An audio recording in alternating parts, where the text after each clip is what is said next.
Tim Kaine just cornered Marco Rubio with a brutal question about Afrikaner farmers versus the world's most persecuted groups. And Rubio's response will leave you stunned. Don't miss the end. Justified, A, by some concerns about South Africa and foreign policy, but B, a claim that these were persecuted individuals. So right now, the U.S. refugee program allows a special program for Afrikaner farmers, the first group of whom arrived at Dulles Airport in Virginia not long ago, while shutting off the refugee program for everyone else. Do you think Afrikaner farmers are the most persecuted group in the world?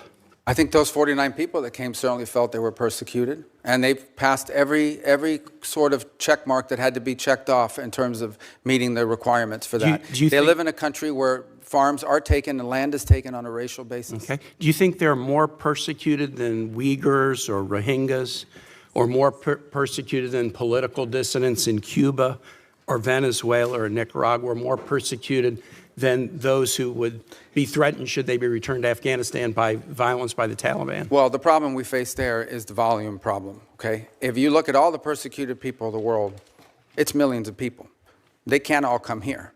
And we had refugee programs. So why prioritize Afrikaner farmers? Well, because it's a small subset, it's a new issue, and the president identified it as a problem and wanted to use it as an example. But that's different from having these refugee programs that were basically spending money to put people up in communities and accommodate them, and it was acting as a magnet. Millions of people entered this country illegally, and today the border is sealed. Let me challenge you, and I'm just going to say for the public, if you want to understand about the, quote, persecution of Afrikaner farmers, go look at the composition of the South African government. Since July of 2024, there's a government of national unity, and the opposition party to the ANC, the Afrikaner Party, the Democracy Alliance, is part of the governing coalition. They joined the governing coalition a year ago, and the leader of that party was given the remit of Agriculture Minister, John Steenhuisen. He is the leader of the former Afrikaner Party, still widely representing Afrikaners. He is the Minister of Agriculture in South Africa right now. I assert that this claim that there's persecution of Afrikaner farmers is completely specious. Are you aware ever during the apartheid era in South Africa did the United States establish a special program to allow South African blacks who were treated as second-class citizens in the apartheid program, a special program so they could claim refugee status in the United States? No, because I was probably in 9th grade or 8th grade at the time. Well, then I don't expect you to know. I'll just tell you, never has there been a special program for Africans to come in as refugees to the United States. We've allowed special programs for people being persecuted for their religion, Soviet-era Jews. We've allowed special programs for people fleeing from communism, Cuba, Vietnam, the Soviet Union. We've never allowed a special program to allow Africans into the United States in an expedited refugee status until now. Afrikaner farmers living in a nation governed by a government of national unity that includes the main Afrikaner Party. And actually, an even more right-wing Afrikaner Party is also included in the coalition government. Now, would you agree with me, Mr. Secretary, that if we're interpreting the statutory phrase, a well-justified fear of persecution, we should try to do that in an even-handed way? I think we should try to do that in the interest of the national security of the United States. So okay, I agree with you too. We should.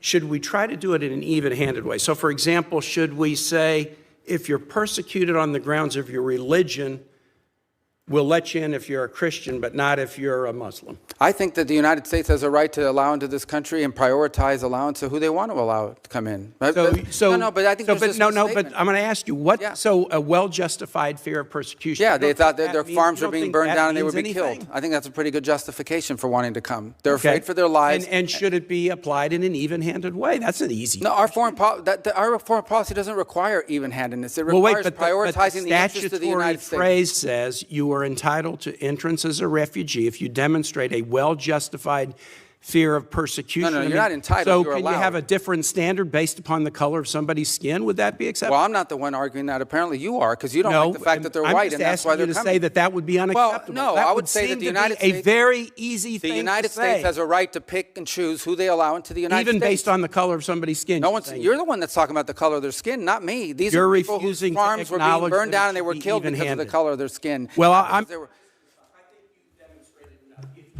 Well, you've demonstrated enough because you think anyone should be allowed into this country for any reason because they met a certain Who criteria. has said that? We are going to prioritize people that come into our country on the basis of what's in the interest of this country. That's a small number of people that are coming. But in you that said particular you said case. this weekend that But there in would other be more. cases, it's harder to vet. In other cases, it's more difficult. And by the way, the United States admits people every year. 1 million people come to this country every year legally. 1 million And people now a year come to this there country is legally. one group No of other people country in that the have world an is nearly as easy generous. pass into this country. For the first time, this administration has said Afrikaners get an easy pass and refugee programs for the remainder of the world are shut off. And you can't say to the American public that we should apply this statute in an even-handed way. No, I I'm think it should shocked be at that, applied in a and I way. yield No, you back. shouldn't be shocked. It should be applied in the national interest of the United States. Our immigration policy should be based on the national interest of the United States. Period. End of story. If there is a subset of people that are easier to vet, who we have a better understanding of who they are and what they're going to do when they come here, they're going to receive preference, no doubt about it. There are a lot of sad stories around the world. Millions and millions of people around the world. It's heartbreaking.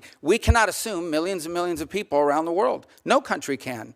So you have to have a process of deciding who do you prioritize, who do you allow in. We do it all the time. We do it in our immigration system now under our current laws. Unfortunately, it's primarily based on family connection and not on what they're going to contribute to the society from a merit standpoint. That should be changed, but that'll require statutory changes. But the bottom line is, this notion that somehow we have to accept anyone who wants to come to the United States is absurd. No country in the world has an immigration policy like that. And no one is arguing that we should. I yield back, Mr. Chair.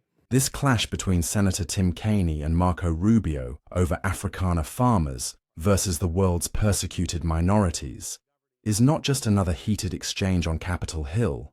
It is a moment that exposes how refugee policy can be selectively applied in ways that raise profound questions about fairness, race, and political convenience. Because at the heart of Kaine's questioning lies a contradiction that the administration cannot easily explain.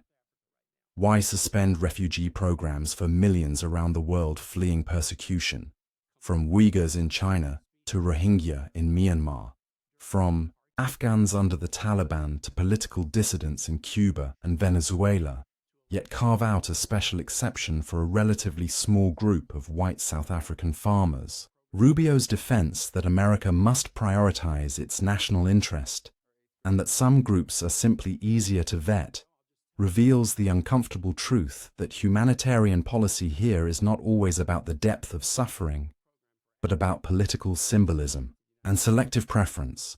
And when Kaine points out that South Africa's coalition government actually includes Afrikaner leadership with control over the agricultural ministry, it undercuts the entire claim of systemic persecution, making the program look even more like a political gesture than a genuine humanitarian response. What's striking is how Rubio openly rejects the idea of applying refugee law in an even-handed way, insisting instead that America's foreign policy has no obligation to balance fairness, but rather to serve its own interest, a position that may sound pragmatic, but one that undermines the credibility of America's long-standing claim to be a leader in defending human rights worldwide. Kaine's insistence on consistency, asking if the standard would ever be applied differently depending on someone's religion or skin color, pulls the mask off the policy and forces Rubio into an uncomfortable corner, where his answer suggests America has every right to discriminate if it chooses, so long as it can frame it as national interest. And that's where the danger lies. Because once humanitarian protections can be bent for politics, they risk losing legitimacy altogether. History shows that the United States has created special refugee programs for Soviet Jews, Cubans, Vietnamese, and others fleeing communism, yet never once during apartheid did it create an expedited program for black South Africans who were systemically oppressed and treated as second-class citizens. So why now? And why this group? That inconsistency reveals more about today's political climate than it does about humanitarian need. And that is why Kaine's questioning resonates so strongly, because it is not just about Afrikaner farmers. It is about whether refugee policy is about saving lives or playing favorites. Rubio's final dismissal, calling it absurd to imagine the US could accept everyone who suffers, sidesteps the real issue. Nobody is asking America to take in everyone, only that it apply its own laws and standards fairly and transparently. By ending the refugee program for nearly all groups while making a special path for one, the administration opens itself to accusations of racial preference and hypocrisy, which in turn weakens both its moral standing abroad and its credibility at home. And that is the reason this hearing matters, because it forces us to confront what kind of nation we want to be. One that applies humanitarian principles consistently, or one that weaponizes compassion selectively to send political signals. The questions Kaine raises do not have easy answers, but they demand to be asked. And it is in those uncomfortable exchanges where the truth about power is revealed. So as you reflect on this debate, consider what it means for the future of refugee protections and America's global image. And if you want more breakdowns of political hypocrisy, sharp questioning, and raw moments like this, make sure to subscribe and stay tuned, because the debates happening right now are shaping the principles that will define America's role in the world for decades to come.